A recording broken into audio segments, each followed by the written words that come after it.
thanks. Okay, we're ready. Ready? Yes, sir. Okay. She has replied. She has?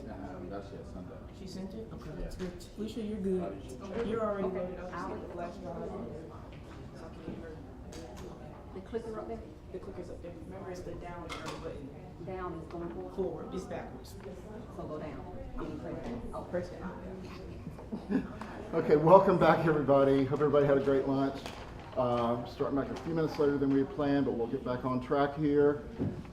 Thanks for showing back up again for this part of the day. We're going to revisit now the agenda items that we didn't get covered this morning, and then move on with other agenda items for the afternoon, starting with Felicia, who is our program manager for community engagement, and she will cover some updates around that area, and then we'll follow that with Carrie's presentation about marketing initiatives in the recent months we've been doing from the division. So I'll turn it over to Felicia. Thank you, Tony. Good afternoon, everybody. Now that y'all are all full, I will try not to put y'all to sleep, I promise.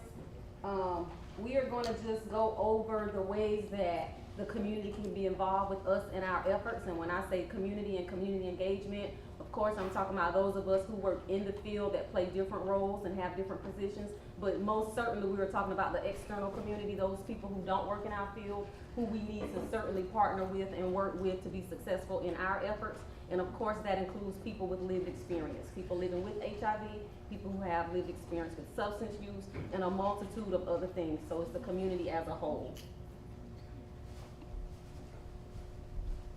I thought I had another slide right here, Kiri. Is the updated one? Should be. Okay. All right. So I'm going to talk about 3 different efforts. The first one I'll talk about is the South Carolina HIV Planning Council. Then we'll move right along and talk about the SHAPE initiatives, just what they are, so those of us are all aware in the room, because I know we have some new people here. And then we'll talk about ending the epidemics SC.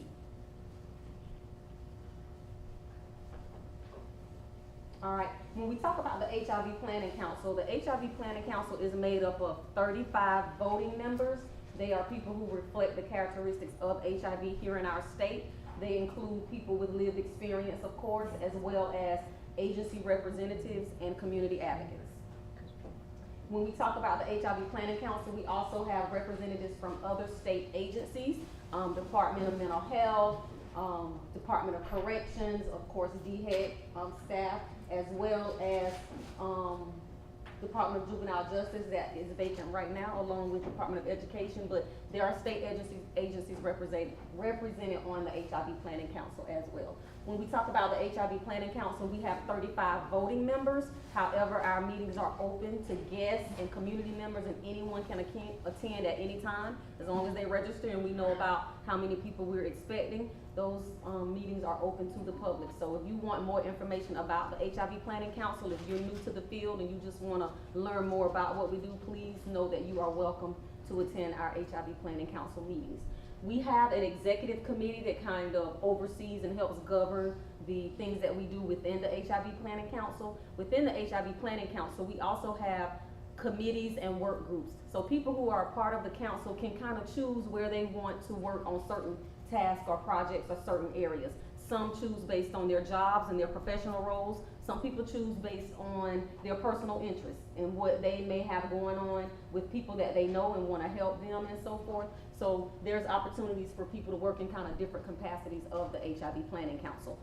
Our executive committee is made up of the people who are chairs of the committees. I'll talk a little bit about each of the committees and the work groups, but the people who agree to chair these, along with myself and our community co-chair, help kind of guide the efforts of the council. So that's how the executive committee is made up. One of the committees we have is the Needs Assessment Committee, and the Needs Assessment Committee basically looks at the gaps in services, what needs are not being met, what gaps are out there, and they work as a group and they come back and report that to the body. Some projects that our Needs Assessment Committee have worked on in the past include the return to care assessment that our Ryan White team used to kind of gauge why people fell out of care once they got them back into care in a sense. Another one is the HIV and aging survey that was done. That survey was being completed right before COVID hit. That committee is also talking about possibly revamping and doing some more with that, or doing another survey just based on feedback that they did get from the participants who took the survey. And again, that was right before COVID, so there may be opportunity for them to work more is what they're talking about.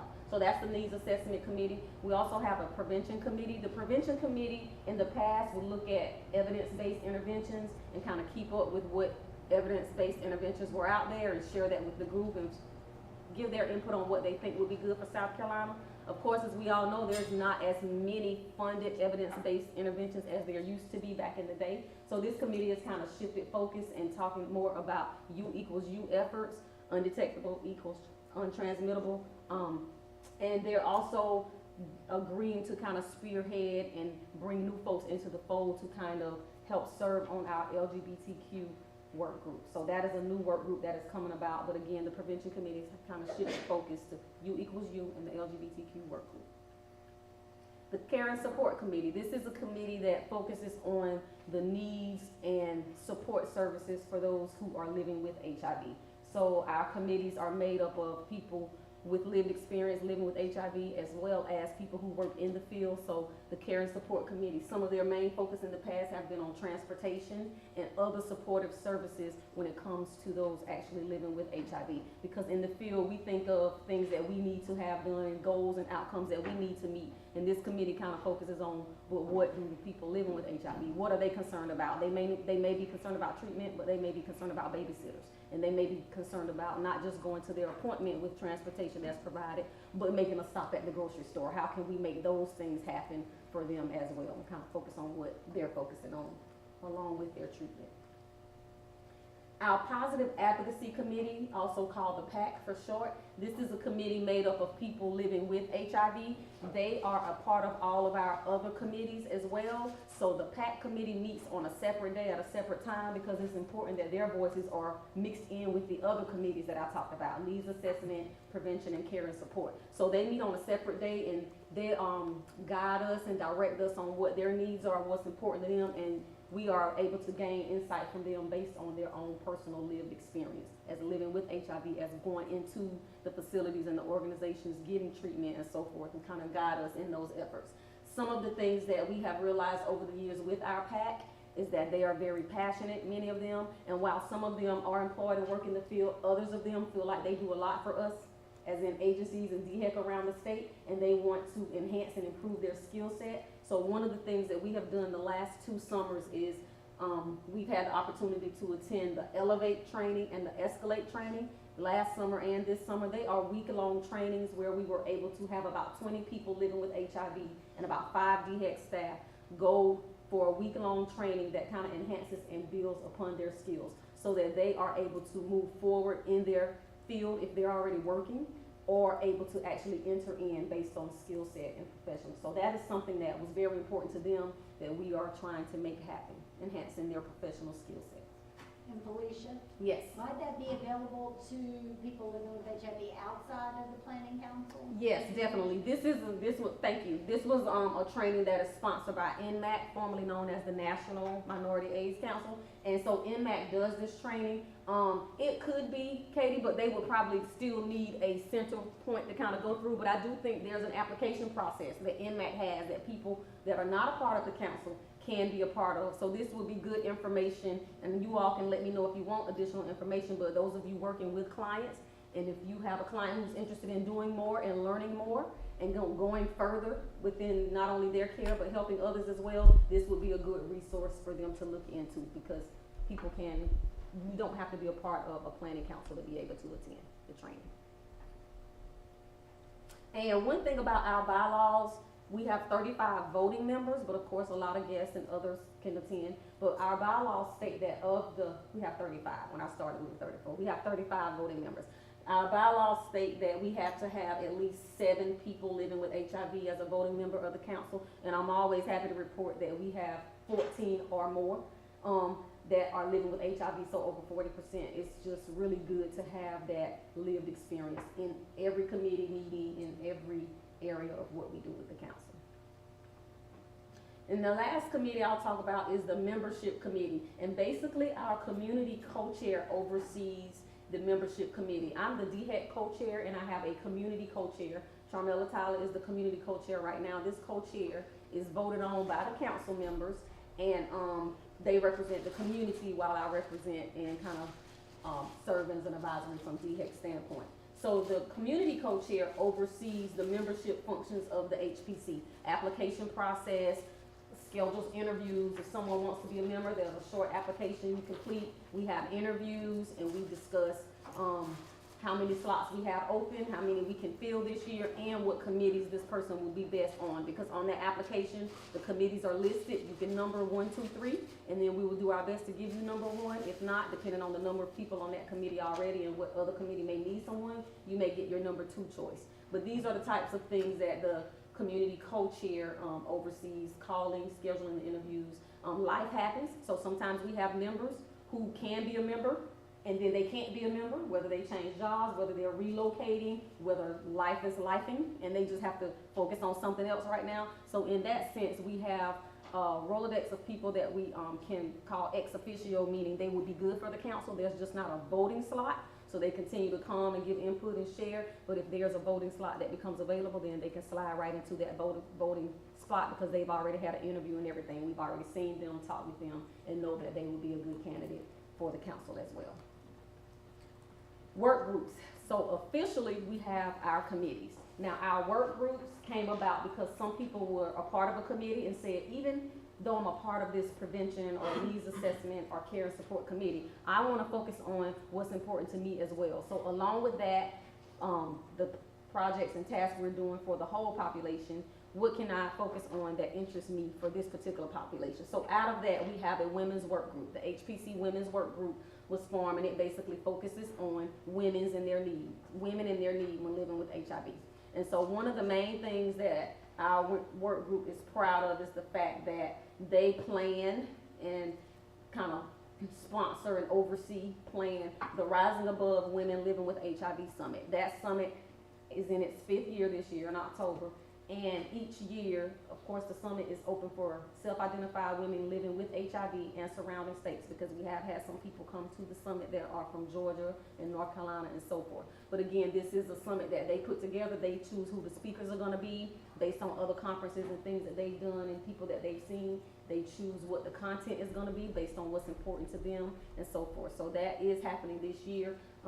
Information is out on how to register for that. So if anyone would like information to be able to pass along to your clients, that's very important. We like for social workers, case workers, everyone to just kind of be a part of helping us to let women know that this is available. And that's going to be in October this year. This year it's a little different. It is kind of combined with the summit that Tina talked about, but there will be breakout sessions for the women's track when she mentioned that, focusing on PrEP this year. Another work group we have, Orgullo y Salud, which is our Hispanic work group, stands for Pride and Health. This work group is very active in making sure that we are aware of some of the barriers and challenges for the Latinx community, and that they are also kind of in the know. So right now, Monica touched on it a little bit earlier. We have Gloria Estrada. She talked about Gloria. And Gloria serves as a member of the Data to Care team, but she is also the EHE, the Ending the HIV Epidemic Program Coordinator. And so one of the things that Gloria does, along with the help of a lot of others in this room, Gloria has a monthly meeting that is for the population, but also for those who work with the population to help them expand their knowledge of resources that are available. And she also brings people from the community into the meetings to share, and it kind of gives people from the community, other agencies, an outlook on what the population has to go through with the barriers and challenges that they face. So just a few of the things that she has done. She has had the Department of Education come in and share about school resources and things that the population may not have known about, and those who work with them may not have known about. For those who speak Spanish, she has had the South Carolina Law Enforcement Division, SLED, come in and talk with them. A lot of fear is sometimes within the population. She has had sessions on immigration as a barrier to care, and so forth, and a lot of different things. Mental health, NAMI, a speaker from NAMI has come in, National Association on Mental Health come in. So she just does something every month that is very valuable. And if you know of anyone coming into your agency that could benefit them, their family, or anyone, please let them know or contact, connect them with me, and I'll make sure that Gloria has their information so that they can be aware of what's happening each month, and they'll be able to join those meetings. And the meetings are virtual right now that Gloria does, so, through the Hispanic work group. Just like with anything else, when it comes to the HPC as a whole, decisions are made by vote and a consensus when needed. A lot of times the group is just kind of able to agree without it being so formal, but there may be times when we have to be formal and get an actual vote, and the majority wins, of course. And one of the main things too that our HIV Planning Council does is, you know how we have the South Carolina HIV/AIDS strategy and the Ending the HIV Epidemic Plan, where our HIV Planning Council is a big part of helping us plan and develop those long-range plans, okay? I will now move on and talk about SHAPE. All of you have probably heard of SHAPE, the Sexual Health Awareness, Prevention, and Education Initiative, and STI is prevention, basically has the STI in front of it for sexually transmitted infection. But there are 4 SHAPE initiatives throughout the state of South Carolina, one representing each BHED region. So we have Upstate SHAPE, we have the Tri-County SHAPE, which is like the low country area, we have the Midland SHAPE, and we have the PD SHAPE. And I do believe we have representatives of all the 4 region SHAPEs in here today. So if you have more questions about your specific region, you will be able to reach out. I'll ask that you all raise your hands if you are a representative of the SHAPE initiative in your region. So we have Zoe up here with Upstate, we have Brittany back there with PD, we have Dr. Richardson in here representing the Tri-County area, low country.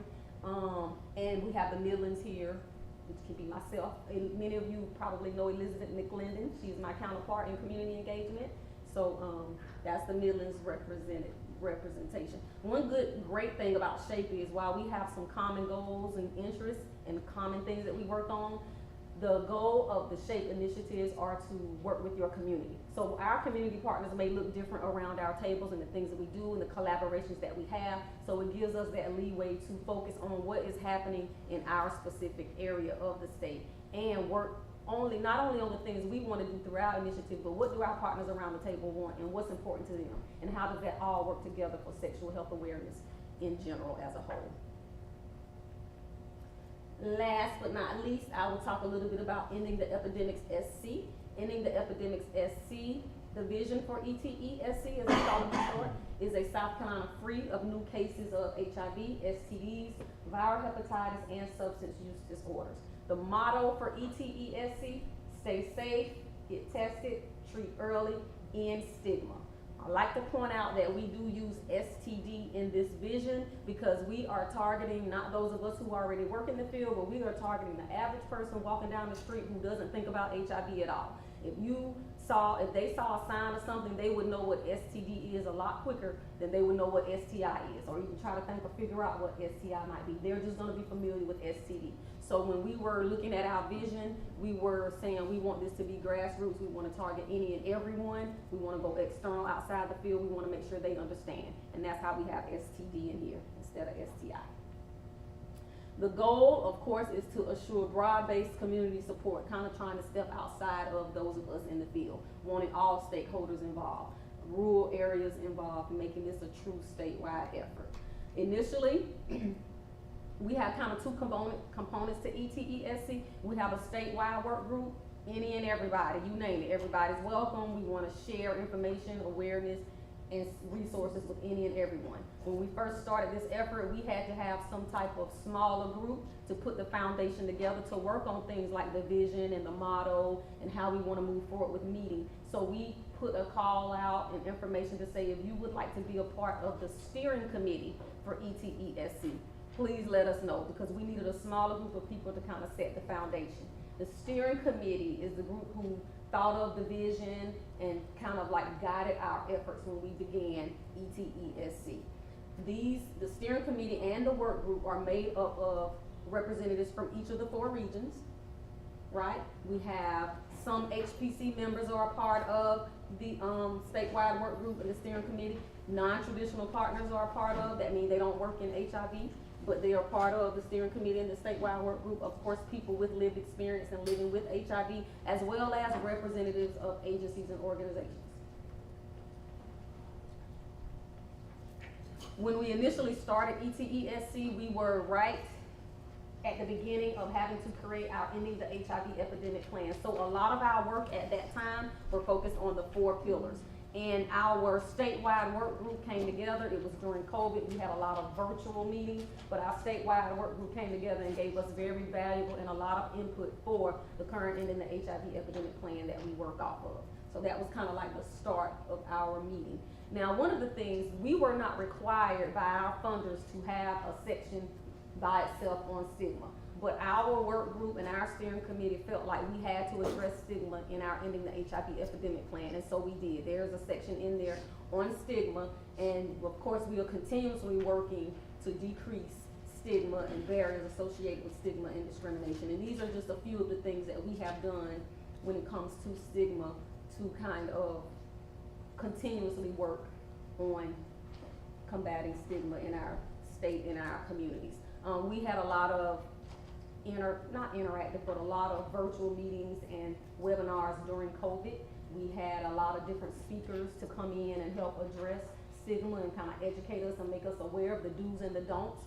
We had a 3-part series with the Transgender Awareness Alliance, where we had a speaker come in and do 3 different parts with us, just continuing to educate us about the community and the do's and don'ts and so forth. Some other examples of past and current ETE activities. I'll focus on the current. One thing that's going to be happening, Tia touched on it earlier, I think the Epidemics Summit is going to be in September. Monita mentioned the Justice Involved Summit, that's going to be September 19th.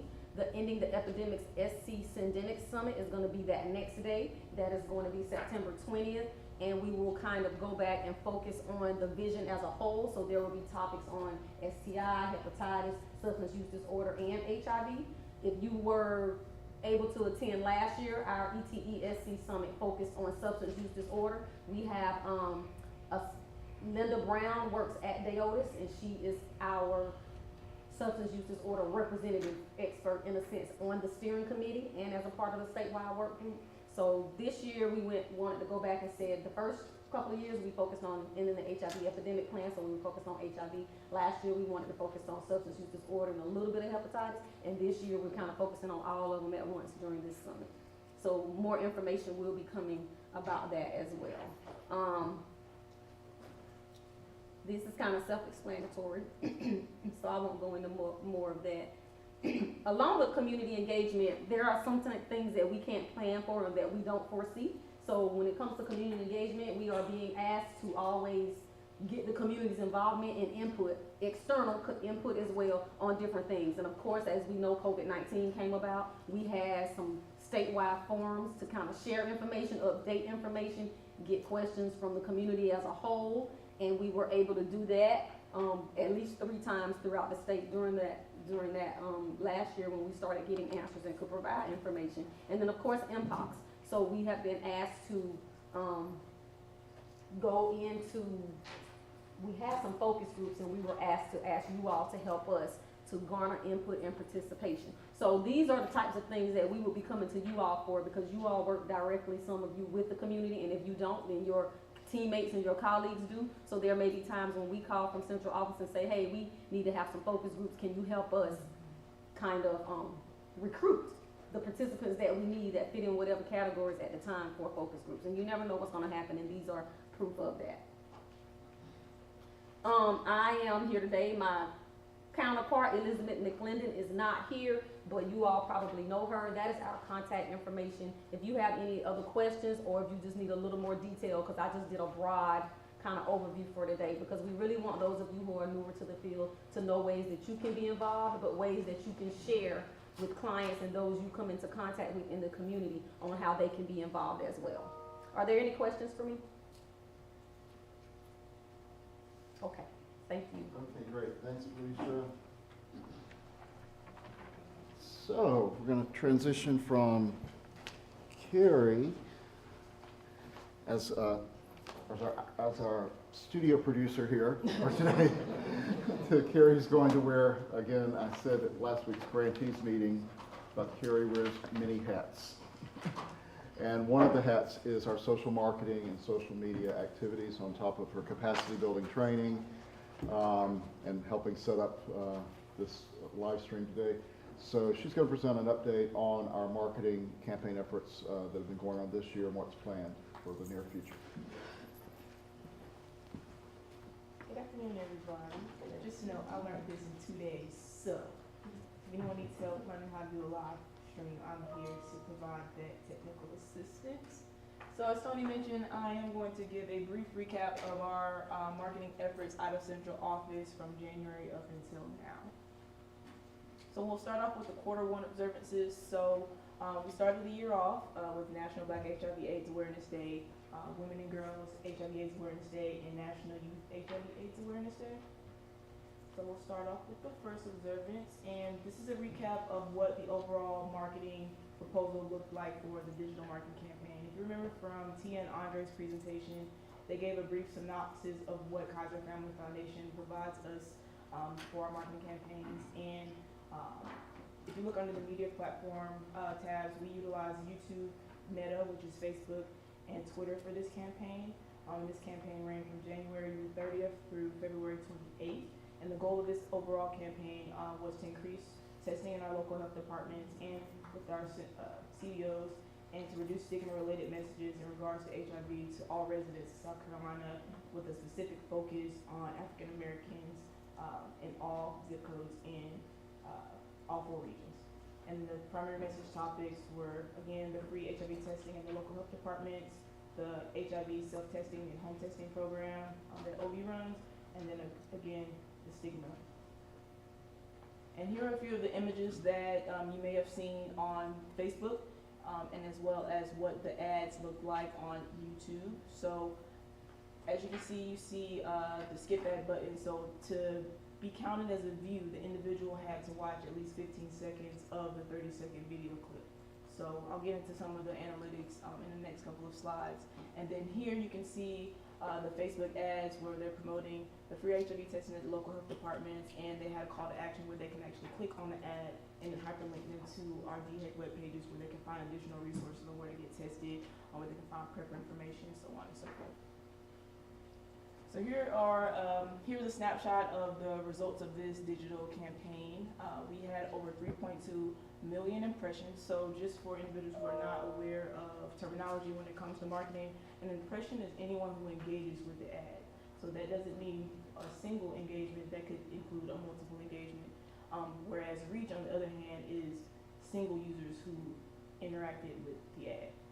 Obviously, clicks is how many times the ad was clicked and then hyperlinked or led the user to the DHEC web pages, and then a video view is if that individual watched 15 seconds or more of the ad. And as you can see, we had a pretty successful campaign for the 55K media buy that we did. So we checked that out as a win for National Black HIV/AIDS Testing Day, Awareness Day. And the key testing takeaways from this video was that the YouTube promotion drove over 1.6 million views for a cost of less than 2 cents per ad. So we got a huge return on investment for that portion of the campaign. And then 1 out of every 2 viewers who were served an ad watched at least 30 seconds of the 60 to 145-second video ad. And then on Facebook and Twitter individually, they drove over 780,000 impressions, and then the clicks were 38,000 clicks for that. In every campaign, we have a targeted portion of the campaign, so we use Northside Media as the vendor. Northside Media offers a robust package that includes digital marketing. They have a podcast service. They also do print media, and then they give us a certain number of radio spots per observance. And the Instagram, Facebook, and print ads were the platforms that Northside Media focused on for this specific initiative. And here's what the streaming ads on Facebook look like. So again, these were live streams. So these are a specific portion of the 1-minute podcast ad that was going on during this observance. So, and all the hyperlinks linked to our DHEC pages that are already translated into Spanish, so they can find the same information that was presented on our English web pages. So So here's some of the metrics from Northside Media. We had over 29,000 impressions. So again, multiple users were included in this, but we reached over 23,000 individual users for this campaign via Northside Media, and the engagement was over 10,000. And every observance, we get a set portion of 5,500, copies of the digital print ads. And here is an image of the ad that was served through their digital print. And we're also able to order those for the region. So if any of the health educators want to include these in their outreach efforts, just let me know, and we can provide those at free of cost. So not just health educators, anyone in the region if you want those. So moving on to National Women and Girls HIV/AIDS Awareness Day. Again, digital marketing via Kaiser Family Foundation. That promotion took place on February 26th and ran all the way through March 27th. And that was 100% ads served through YouTube. And this goal for this campaign was to decrease stigma related messages amongst women and girls ages of 18 to 54 in South Carolina. And we basically targeted individuals trying to push the message of living well with HIV, self-care. We wanted to push PrEP in women, and then the basis of HIV 101. And again, here are what these ads look like if you saw them served on Facebook. With the same criteria, they have to watch at least 15 seconds of the 30-second to 160-second video to be counted as a view. And here are the results. So over 3.8 million impressions, 2,200 views, 2,200 clicks, 2.1 million video views, a total of 2.2 million minutes watched of the video, which is a great metric. You should see this working out. So the key takeaways from this campaign was that Marissa, so the video titled Marissa, so this was a African American woman living with HIV and was talking about her experience and navigating through the system and so on and so forth. I can send the links out to these videos when we send the slides, but the views on that video was 46% of the overall campaign views, so it was the most highly watched video. And then with the second one was a video with an HIV-rich doctor and focused on like how you can contract HIV/AIDS. So again, addressing the stigma, and that accounted for 21% of the total campaign views. And our final observance that we did promotions for that quarter was National Youth HIV/AIDS Awareness Day.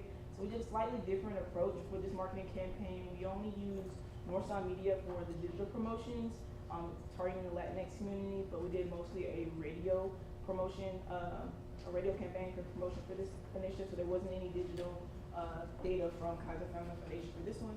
But again, the same package from Northside Media, targeting individuals through Facebook, print, and Instagram. And here are the impressions from that. So 10,897 impressions, overall reach of about 7,980 with an engagement of 6,178. Again, the same number of impressions and the same copies distributed throughout the Latinx community for this campaign. Which brings us to quarter two, so our most recent quarter of observance, starting in April with STI Awareness Month, May, Hepatitis Awareness Month, and then most recent campaign, National HIV Testing Day. So we had, it was a joint effort with Bernard's team and our prevention teams using funds to have a very robust campaign during the entire month of April. With Kaiser Family Foundation, our digital promotions, we had YouTube, we used Meta, so serving ads through Facebook. We used the Google Display Network, which is a little bit different from the Google search. So Google Display Network is where you see the ads on the right-hand side of your screen versus Google search. They're running ads on top of the page on where you can see the search engine. So a very small percentage of the budget was going to Google search because we have more favorable results using the Google Display Network. We used Grindr to target individuals on the dating apps and as well as Twitter. And the goal was to basically just increase general awareness of STIs among youth ages 18 to 34 in the state, and then also promoting the free STD testing on April 13th at the local health departments. And here are a few images of what those digital ads look like. So again, you will see those on Google Display Network, Twitter, Facebook, and Instagram, as well as Grindr. And here are the results. I won't go through the numbers, but what I would like to highlight is the most searched terms through the Google search portion of the campaign. So individuals were highly interested in symptoms of chlamydia. They were looking up where to find STD clinics. They were looking up general STI symptoms, syphilis symptoms. Again, chlamydia symptoms is a different variation of how individuals were searching it. They were curious about gonorrhea. So trying to push those educational messages worked through our campaign ads, and those terms that were searched on Google during the campaign shows that. And then here's just a snapshot of all of the metrics that were returned from all of those different mediums in the digital campaign. So the key takeaways that a lot of South Carolina residents are mostly concerned with the symptoms of various STIs, which is good. We want them to be knowledgeable of that in terms to seek treatment after recognizing their symptoms. And then chlamydia was the most searched STI out of the whole campaign, so during the whole 30 days of April. And then the 5 things to know about STDs video drove the majority of the views through the YouTube portion of the campaign at 67%, followed by the video that explained STIs often show no symptoms that force individuals to still go get tested regardless of symptoms. So overall, a good digital portion of the campaign. In addition to the digital portion of this campaign, we also use 4 other media outlets, which I'll get into those a little bit later on. So we used radio. We also have the North Sun Media targeting the Latinx community. And again, that was the same kind of total package of using the Facebook, the Instagram, and having digital print ads. Moving into May. So May was another smaller campaign that was similar to Youth HIV Testing Day, Youth HIV AIDS Awareness Day, where we just used digital campaigns and a small portion of radio, but I only shared the digital analytics from that campaign. So those promotions ran from May 1 to May 30 and 100% on Facebook. So I want to add how we determine what percentage of the budget should be used per platform. So Kaiser Family Foundation has an analytics team that tells us where we're going to get the most bang for our buck. So it's not like I'm pulling out of the air, okay, I want to do all of it going to Facebook this time, certain portion going to Instagram this time, so on and so forth. So they tell us how to best use our bucks and reach our target population based on the timing of viewers and what they're doing in, I guess they call it the live web, and what they're doing on the platforms at the time, and how to reach our target audience. So for this campaign, I just realized that this slide is out of order, so it doesn't necessarily have the campaign from hepatitis. I have to switch that one out when I send the slides out, so I apologize for that. But we'll move on. These are the ads that we're pushing for Hepatitis Awareness Day. Here, sticking with the same branding for Kaiser Family Foundation, bringing in the DHEC color pilots, because we want individuals to be able to recognize that these are DHEC sponsored ads, and we want to just make the awareness known that we're not switching it up. We want to be easily recognized. So if you can say, oh, all these ads look alike, that is intentional. And then the results of that campaign, we had 1.9 million impressions. We reached about 513,000 individual users throughout the entire state, and we had over 52,000 clicks to our DHEC web pages through the ads that were served through Kaiser Family Foundation. And the key takeaways from this campaign is that on average, the target audience saw an ad about 4 times during the course of the week leading up to the free testing day on May 18th at the local health departments. And out of the 4 ads, not sure when you were last tested, STI video generated the highest amount of web page traffic and overall engagement. So about 40% of the total video views and about 45% of the total total web page clicks in the entire campaign. And then moving on to our most recent observant, National HIV Testing Day. So here's where the radio ads come in. So here are our 4 vendors that we typically use through all of our media campaigns. So North Sun Media, which targets the Latinx community, Summit Media, which is mostly up in the upstate, so WJMZ, Alpha Media, which is here in the Midlands, and then Cumulus Media has 4 markets. So they have a market in Charleston, Florence, Columbia, and Myrtle Beach. So these are all of the outlets that focus on radio promotions where you get to hear our general testing day ads. You can hear various ads about PrEP, and then you can hear just general stigma-related messages around HIV and STI prevention throughout the entire year. In addition, so this is a step up in comparison to our other campaigns. So we use streaming TV through Spectrum Reach.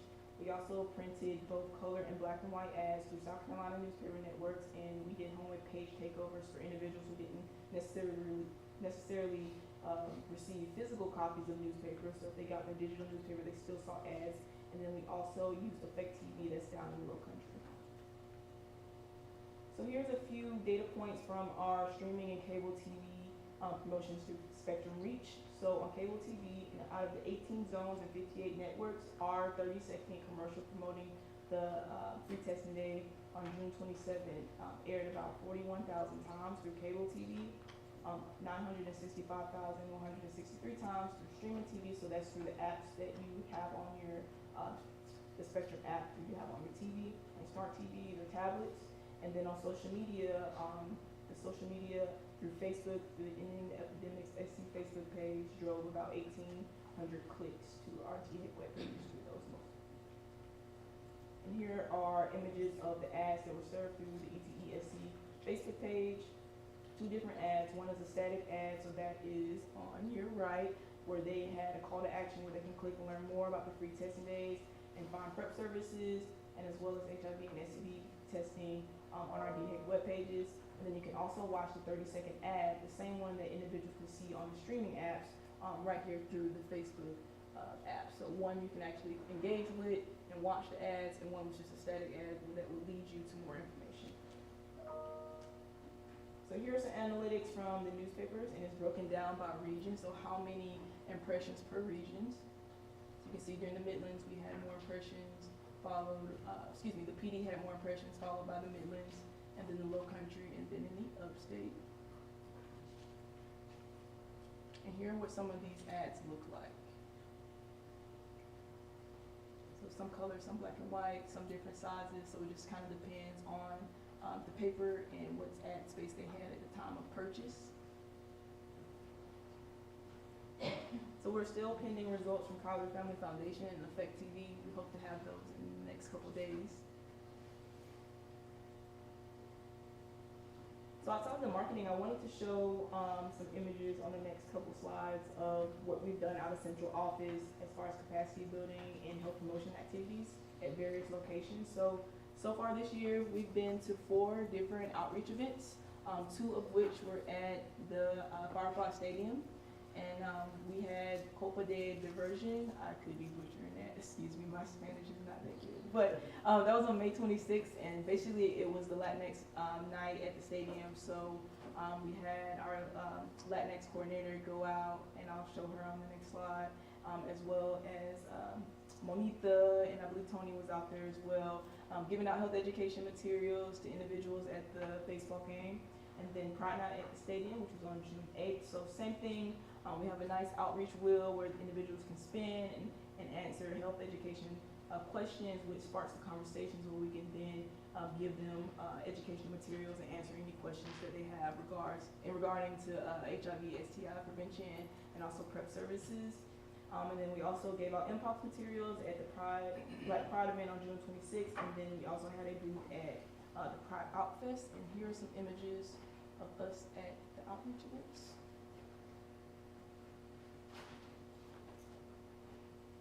So before I go to my question slide, I would like to call on the regions. I know Brittany Scott down. Yeah, I caught you off guard. I'm sorry, girl. I know you've done a few marketing campaigns with Robin, or maybe 1 or 2, between last year and currently. And I know Zoe, you may be working on something right now. So would you guys kind of like want to highlight what you guys are doing or planning to do for the upcoming Upstate, and then maybe shed some light on what you just finished up previously with Robin in the PD? Last year, 2022, we did ask via Facebook where they were able to click on the short video about STDs, and it will direct them to our shake page, our DHEC shake page, and then it would go straight down to our partners' names and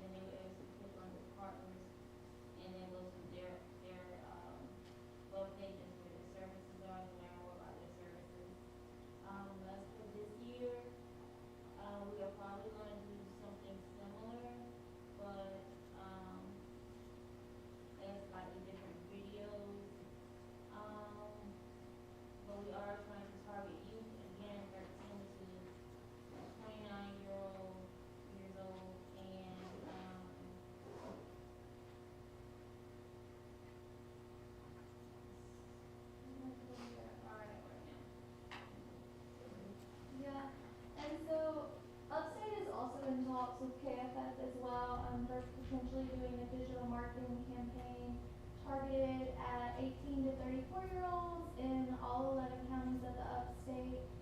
It would be digital marketing that would take them either to the Shape page or testing locator. We're still kind of up in the air where we're sending them. But hopefully we'll be able to reach all 11 counties of the upstate with that. So I wanted to kind of allow the health educators in the region to shine light on what they're doing in their individual regions to see how this supplements what we're doing out of central office. So we try to make sure that we're not stepping on their toes. Robin and I have plenty of talks of like what they're doing at the regions to make sure that all of our missions are being covered. We're not leaving any stone unturned, and make sure that we're supplementing you guys in the region. So thank you for sharing. With that being said, that wraps up my marketing recap. Are there any questions for me or any suggestions? Questions. So with the YouTube videos that were ads, so the only way they were visible or viewed was as an ad that preceded another video or came in the middle of a video. Mm-hmm. So did they have some type of algorithm or pattern associated with each videos those ads get associated with, or that's just random? So it's not random. So I'm not sure if all of the technicalities that goes with how their media team determines this, but there's demographics. So they know that 18 to 54-year-old women are on YouTube at this certain time based on, I guess, that some algorithm that they create. So that's how they know when to serve those ads to specific users, specific times of day when they're active. Or it's kind of like, you know how you'll say something on your phone and then Siri will hear you, and then next thing you know, you see an ad for that. So I don't know what technology they have, and I can get that information for you. But how Robin explains to me, that's how they target our target demographic and serve those ads to those people. So it's targeting the user, not the video. Not the It's not video, based it's on the the user. subject matter of the Correct. video they're viewing, but the actual. Right, I could watch user something on like working out, but since I fall in that demographic, I'm gonna see that ad. Okay. So yeah, not video specific, just user and profile. Cause you put that information into your YouTube, and even if you don't have a YouTube account, it picks up based off the algorithm what you've been searching. In general, you just fall into like that.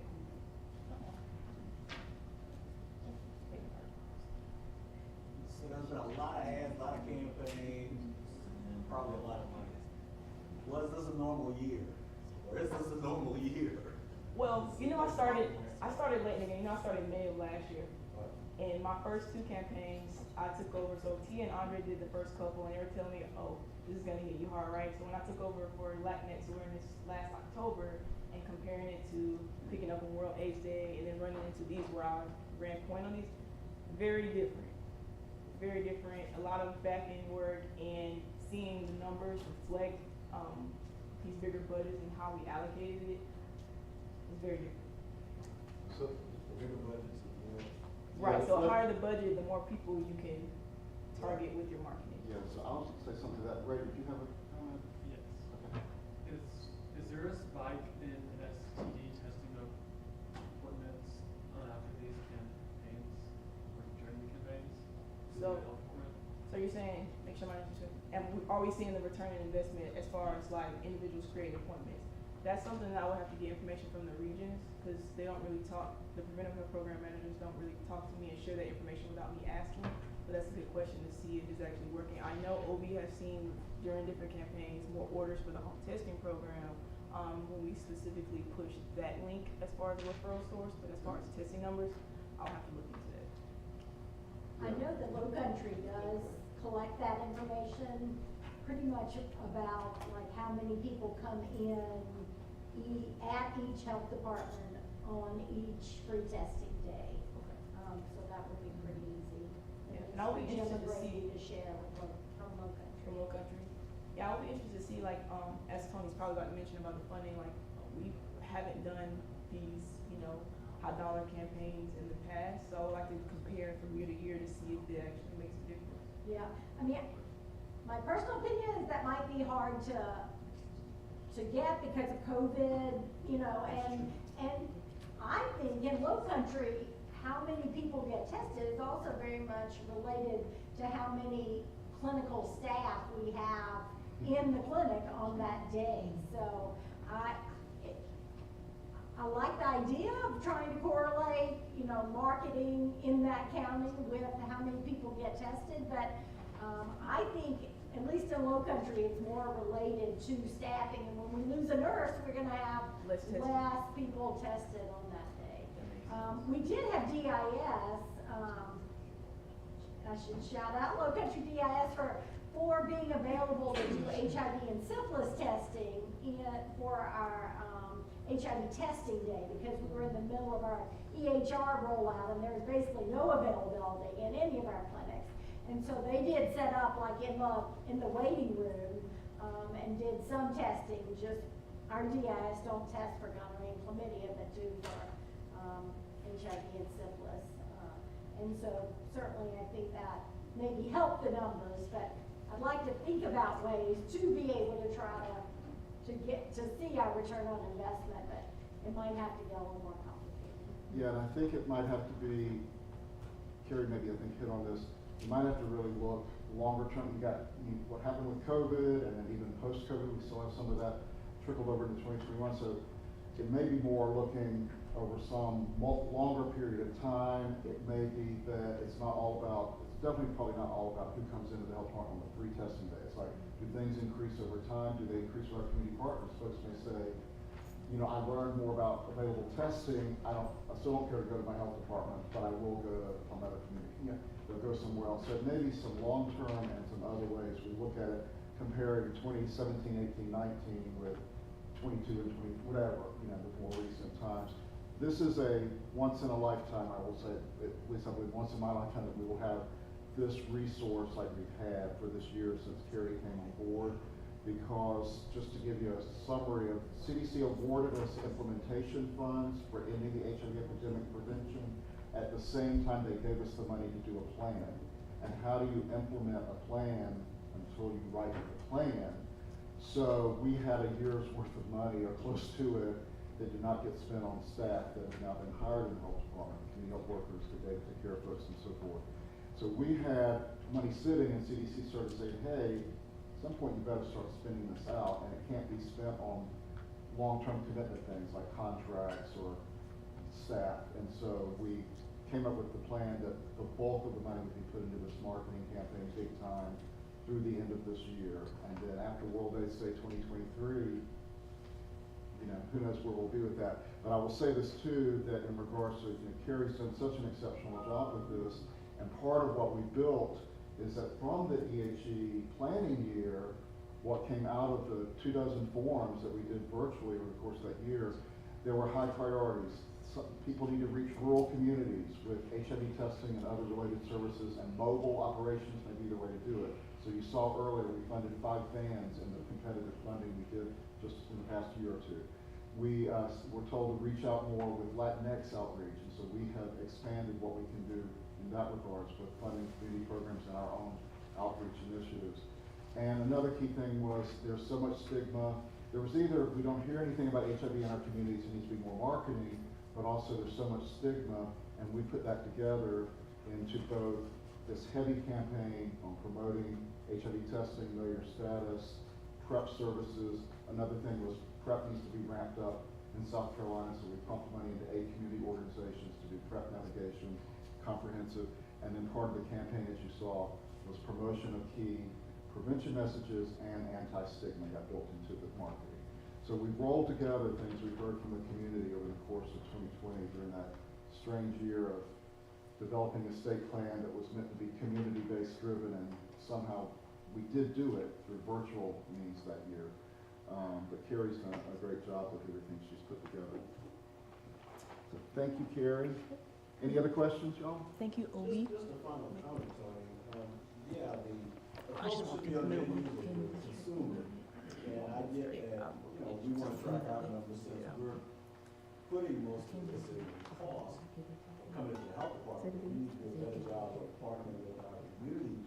Oh, no, I already told the next one. Around our testing way to make them aware that there might be an increase, get some numbers from them as well, and get more of a comprehensive bang for the buck or outcome of any particular campaign across not just the health department, but the CBOs, ASOs, or places that folk would go to or we would refer folk to if we didn't have staff. Because there are some health departments that are in the hurt locker as it relates to capacity at STD. And those folk have to go somewhere or just suffer and spread disease. We just hurt with syphilis because we're negotiating our contacts going back to their personal care providers, and we're not getting epi treatment in them, and we're not getting a 3 month. Because we're asking it, if we're not getting epi treatment, we're saying, will you come back in 3 months for a blood? This is their patient now. And some of them will do it, some of them won't. The majority of them will not, because they don't see the need. But that's one reason we have the syphilis problems too right now, at least I feel like. Also with linkage to care as it relates to PrEP is another reason why there's a low kind of PrEP usage there as well, because a lot of our PH clinics, turnover is really bad. Yeah. And so once you get a good nurse that's gonna be there, that's gonna connect with social workers or whoever's gonna do it, by 2 or 3 months later, they're gone, so they don't have that person anymore. So we have to come up with a plan and whatever that plan's gonna look like. Right, right, very good. We have great social workers in the PD, and they just reconnect and reconnect and reconnect for us.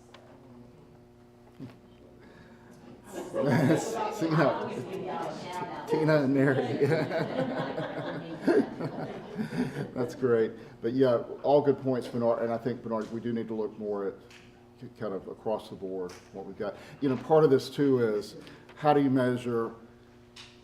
I mean, obviously there are some ways to measure, but we don't have these things in place necessarily through research. Like, how do we really know the reduction in stigma? What was the results of the thousands of times people saw anti-stigma? Or on the radio, you know, it was sometime back in the spring, and I was driving around Cleveland, and I said, it was Saturday afternoon at like 4:30, and I said, God, there's a radio commercial, and they're talking about, you know, fighting HIV stigma. I said, oh, that's the spot we're doing. That's one of our campaign.